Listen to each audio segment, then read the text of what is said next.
semaine 4, jour 4. Bonjour et bienvenue à Dieu au quotidien, notre série d'études méditatives sur la lettre de Paul aux Éphésiens. Nous en sommes au 4e jour de notre réflexion sur le chapitre 4 et nous examinerons ensemble le passage des versets 17 à 24. Au cours des 3 premiers jours de notre survol de ce chapitre, au verset 1 à 16, nous avons vu combien Paul insiste sur l'importance pour les chrétiens de mener une vie digne de l'appel de Dieu. Il aborde ensuite une nouvelle section au verset 17 à 32, où il oppose la vie nouvelle des croyants en Christ à la vieille vie du monde. Son introduction souligne la gravité et la pertinence de ces instructions. Les versets 17 à 19 révèlent la faille de l'armure nécessaire pour marcher avec le Seigneur. La tendance à continuer à pécher. Paul met en garde les croyants contre le risque de retomber dans la mentalité païenne et dresse un tableau saisissant des conséquences du péché chez les non-chrétiens. Écoutons ce qu'il dit. « Voici donc ce que je dis et ce que j'affirme dans le Seigneur. Vous ne devez plus vous conduire comme les non-croyants qui se laissent guider par la sottise de leurs pensées. Ils ont l'intelligence obscurcie. Ils sont étrangers à la vie de Dieu à cause de l'ignorance qui est en eux, à cause de l'endurcissement de leur cœur. Ils ont perdu tout sens moral et se sont livrés à la débauche pour commettre avec avidité toutes sortes d'impuretés. »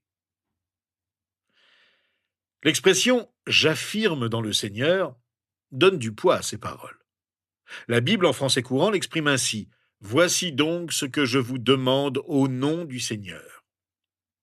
Paul exhorte les Éphésiens à ne pas adopter le mode de vie immoral des non-croyants. Les chrétiens d'Éphèse étaient pour la plupart des païens, c'est-à-dire non-juifs. Ils n'étaient pas descendants d'Israël. Symboliquement, les païens mentionnés ici désignent ceux qui sont séparés de Dieu, les non-croyants. Les chrétiens d'Éphèse, autrefois considérés comme des païens spirituellement, ne le sont plus. Paul souligne ainsi que les croyants ne peuvent pas continuer à vivre comme des incroyants et espérer plaire à Dieu. Les non-croyants ont une mentalité très différente de celle de ceux qui sont sauvés par Christ. Pour Paul, leur approche de la vie est vaine. En fin de compte, les objectifs des non-croyants sont dénués de sens et de but. Leurs pensées ne mènent à rien. À l'inverse, les croyants vivent avec un but précis, glorifier Dieu en faisant des disciples. Cela implique la maturité spirituelle personnelle, le service d'autrui, l'évangélisation et le culte. Ces activités ne sont pas destinées uniquement aux individus, mais à l'Église comme à une famille. Le chrétien est engagé dans un combat titanesque contre les penchants de la chair. Le croyant abrite en lui deux natures, l'homme nouveau et le vieil homme dont il veut se débarrasser. Les non-chrétiens, quant à eux, ne possèdent qu'une seule nature, appelée le vieil homme. Dès qu'une personne devient chrétienne, sa nouvelle nature entre en conflit avec son ancienne nature. Paul l'exprime ainsi dans sa lettre aux Galates, au chapitre 5, verset 17. La nature humaine a des désirs contraires à ceux de l'esprit.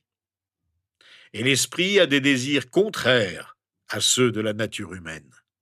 Ils sont opposés entre eux, de sorte que vous ne pouvez pas faire ce que vous voudriez. L'objectif du croyant est de nourrir l'homme nouveau et de faire dépérir le vieil homme. En fait, la propension au péché est incurable, mais en nourrissant l'homme nouveau, nous gagnons en maturité et en force pour affronter l'homme ancien, le vieil homme. La relation du croyant à l'Église est une chose, mais sa relation aux valeurs ambiantes du monde en est une autre. L'Église d'Éphèse était un îlot au milieu d'une cité remplie de débauches. Les anciens adeptes d'Artémis, devenus chrétiens, subissaient une pression énorme pour se conformer aux valeurs de cette culture. Sans doute comptait-il de nombreux amis et connaissances attachés aux valeurs d'Artémis. Notre culture occidentale suit la même voie que l'Éphèse dépravée. Notre culture dominante exerce une forte pression sur les chrétiens engagés. La tentation de se conformer et de s'accoutumer aux valeurs morales de la culture occidentale est omniprésente. Mais les chrétiens ne doivent pas laisser leur mode de vie unique être corrompus par le contexte culturel dans lequel ils vivent. Lorsqu'une personne se convertit au christianisme, sa vision du monde et son orientation mentale se transforment radicalement. La question est de savoir si le croyant accepte de laisser la parole de Dieu transformer sa façon d'envisager la vie. La pensée des non-chrétiens est vaine, car leur compréhension de la vérité est erronée. Dieu et sa parole sont obscurcis par leur volonté négative. La lumière, selon la Bible, est liée à la vérité de Dieu. Les ténèbres, quant à elles, sont liées à l'incapacité de comprendre cette vérité. Les ténèbres engendrent l'ignorance spirituelle. Fondamentalement, l'ignorance et l'incompréhension de l'homme constituent un problème de cœur. Cela se manifeste non seulement par un reniement insensé de Dieu, mais aussi par ses manquements moraux, débauche, impureté et cupidité. En fait, ce que les perdus considèrent comme perspicace est vain et inutile. Une compréhension obscurcie et un mode de vie corrompu sont indissociables. Les non-croyants ignorent les voies de Dieu. Cette ignorance n'a rien à voir avec l'intelligence. L'incrédulité n'est pas fondamentalement d'ordre mental, mais moral. L'incrédule vit avec un cœur endurci contre Dieu et ne peut donc comprendre ce que Dieu cherche à lui enseigner. Dans sa première lettre aux Corinthiens, au chapitre 2, verset 14, Paul en précise la raison. L'homme naturel n'accepte pas ce qui vient de l'Esprit de Dieu, car c'est une folie pour lui. Il est même incapable de le comprendre, parce que c'est spirituellement qu'on en juge. Les non-chrétiens peuvent être religieux et aimables, mais ils n'en ont pas moins le cœur endurci envers Dieu. Ils sont spirituellement morts. L'obscurcissement et l'éloignement des non-chrétiens vis-à-vis de Dieu proviennent de leur ignorance coupable. Adopter une attitude négative envers Dieu et sa révélation engendre une attitude insensible à son égard. Ayant décidé à un moment donné de se détourner de Dieu, ils en sont arrivés à un point où ils ne peuvent plus croire. C'est Satan, le Dieu de ce monde, qui est à l'origine de cet endurcissement du cœur. Paul le confirme dans sa deuxième lettre aux Corinthiens au chapitre 4, verset 4. « Si notre évangile est encore voilé, il l'est pour ceux qui périssent, pour les incrédules dont le Dieu de ce monde a aveuglé l'intelligence, afin qu'ils ne voient pas briller l'éclat que projette l'évangile de la gloire de Christ, qui est l'image de Dieu. » Pharaon a endurci son cœur contre Dieu. Il a développé cette dureté en se montrant constamment négatif envers Dieu. De la même manière, Dieu permet à ceux dont la volonté négative est profondément enracinée de sombrer dans la décadence. Hélas, le rejet constant de la lumière finit par engendrer une plus grande obscurité envers Dieu et une plus grande difficulté à lui répondre. Le verset 19 conclut la profonde dépravation des non-chrétiens qui avait commencé au verset précédent et mentionne 3 inconvénients supplémentaires à la vie des incroyants. Premièrement, ils se sont endurcis.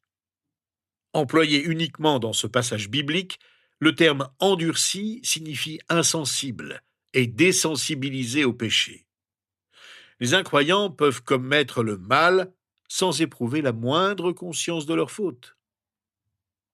Deuxièmement, les incroyants se sont soumis à leurs pulsions sexuelles.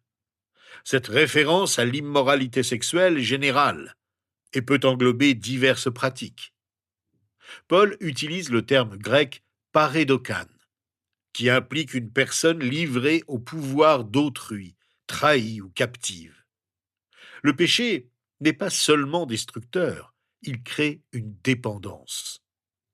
Le plus triste, c'est que nous nous infligeons nous-mêmes cette brutale oppression, nous nous y abandonnons. Troisièmement, les incroyants semblent vouloir repousser les limites de la dépravation humaine.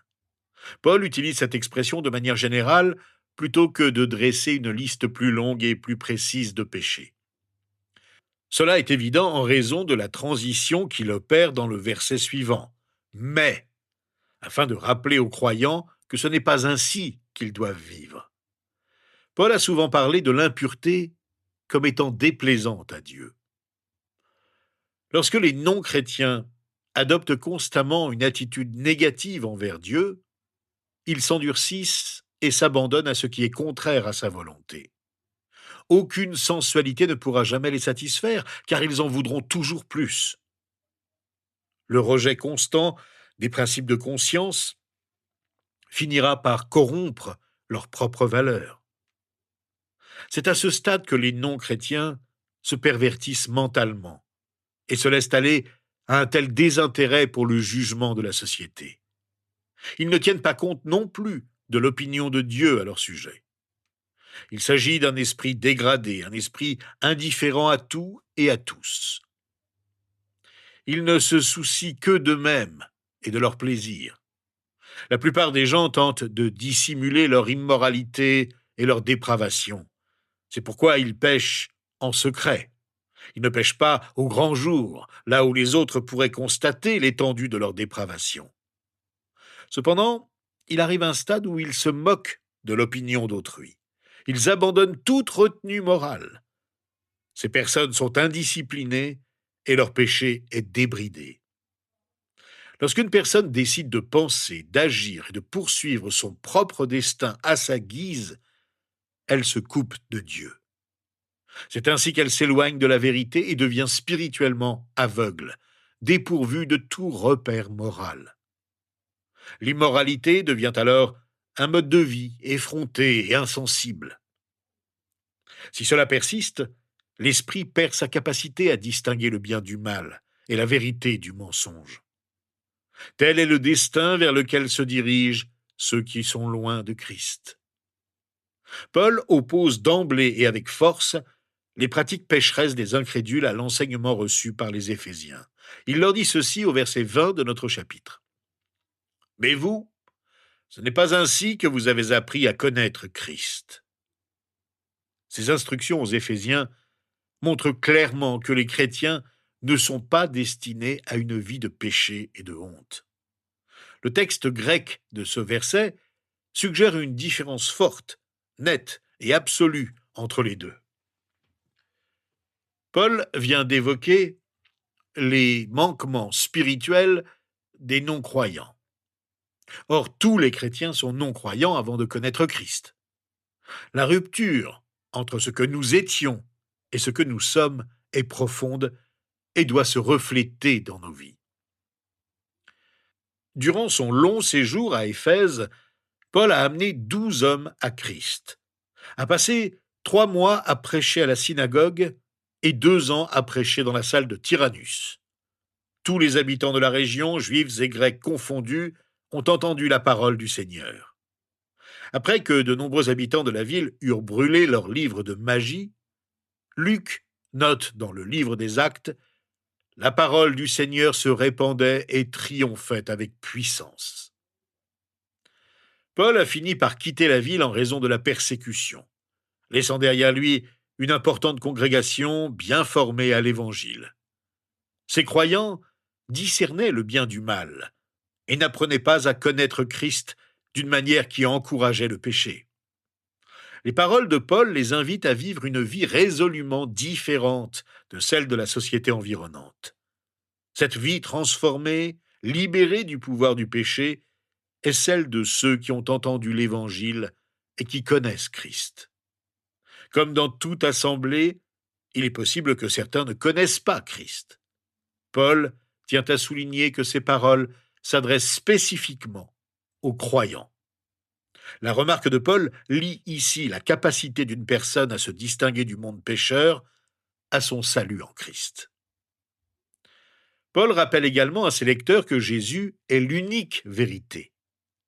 Dans sa lettre, il qualifie l'Évangile de parole de vérité et évoque le fait de dire la vérité avec amour. Plus loin dans sa lettre, il exhorte les croyants à dire la vérité à leur prochain et à se ceindre de la ceinture de la vérité. Paul associe Jésus seul à la vérité et non les philosophies des non-croyants. Bien que ceux-ci recherchent souvent la vérité par la philosophie ou d'autres moyens humains, la vérité ultime se trouve uniquement en Jésus et non dans les dieux et déesses des cultures humaines. La vérité prend une autre dimension lorsque nous connaissons personnellement Christ. La vérité sans Christ est stérile. L'idée que Jésus a payé personnellement pour nos péchés transforme profondément notre relation avec lui. Une transformation radicale s'opère après une rencontre avec Christ. La vérité en Christ nous libère du voile de l'illusion. D'un point de vue biblique, la vérité peut être connue. Il n'y a pas de certitude sans le Dieu qui se révèle. Nous pouvons certes avoir des certitudes limitées, mais pas aucune certitude concernant l'éternité. En revanche, nous pouvons connaître la vérité telle qu'elle est en Jésus. Les philosophes grecs d'Éphèse et d'autres régions du monde gréco-romain ne connaissaient que le monde fini. De nos jours, on a tendance à ne croire qu'à ce qui nous paraît vrai. La vérité d'autrui peut être totalement différente. Ce raisonnement aboutit à la conclusion qu'il n'existe pas de vérité absolue. Or, la Bible présente le Dieu qui se révèle, essence même de la vérité absolue. Paul exhorte ensuite les croyants à s'efforcer consciemment de mener une vie plus conforme à l'image de Christ. Nous le lisons au verset 22 à 24 de notre chapitre.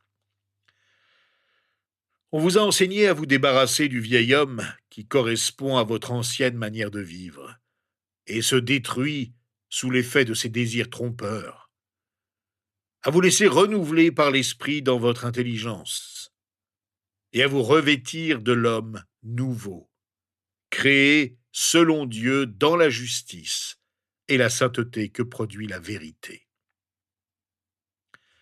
Nous avons vu que le vieil homme désigne l'ancien mode de vie des chrétiens avant leur conversion. Selon Paul, ce vieil homme présente deux caractéristiques. Premièrement, il est lié à cet état antérieur et non à la condition actuelle d'enfant de Dieu. Un croyant ne doit pas être associé aux mêmes pratiques pécheresses qu'avant de connaître Christ. Deuxièmement, le vieil homme est marqué par le mal engendré par des pulsions mal placées et trompeuses. Comme l'indiquaient les versets précédents, les non-croyants non seulement se livrent au péché, mais semblent désireux de s'y enfoncer toujours plus. Cela nuit non seulement à leur relation avec Dieu, mais aussi à leur vie et à leur corps. Le péché est trompeur. Il nous fait croire que ce qui est réellement nuisible est ce qu'il y a de mieux pour nous. À l'inverse, les croyants sont appelés à servir les autres comme des serviteurs efficaces de Christ. Paul explique comment un chrétien peut se séparer du péché et des illusions de sa vie passée. Cette transformation n'est possible que par Christ, pour ceux qui l'ont reconnu comme sauveur, et lorsqu'une personne s'y engage pleinement. Paul insiste souvent sur l'importance d'être renouvelé, notamment dans sa façon de penser. C'est un aspect fondamental et constant de notre relation avec Christ. Le croyant est appelé à vivre selon l'Esprit, en concentrant ses pensées sur ce qui est conforme à la volonté de Dieu. Cela inclut les pensées et les actions du croyant. Ceux qui agissent ainsi sont créés selon Dieu. Prions ensemble pour être de plus en plus à l'image de celui qui nous a créés. Seigneur, notre Créateur, toi qui nous as libérés du pouvoir du mal sur nous te louons et te remercions d'avoir fait de nous des nouvelles créatures. Tu nous regardes avec les yeux de la grâce, de la compassion et de l'amour. Tu sais combien il est difficile pour nous de nous dépouiller du vieil homme qui dort en nous et qui veut dominer notre façon de penser et d'agir. Nous implorons ton pardon, car il nous arrive de ne pas laisser ton esprit nous transformer et nous guider. Nous voulons enraciner notre façon de penser et d'agir dans ta parole. Merci pour l'enseignement de Jésus et des apôtres, qui nous instruit et nous reprend pour que nous restions fidèlement attachés à toi. Merci parce que tu ne nous rejettes pas quand nous revenons à toi. Tu nous pardonnes et nous aides à progresser dans la foi. Sois loué et adoré à jamais. Accepte notre louange et notre prière au nom de Jésus. Amen.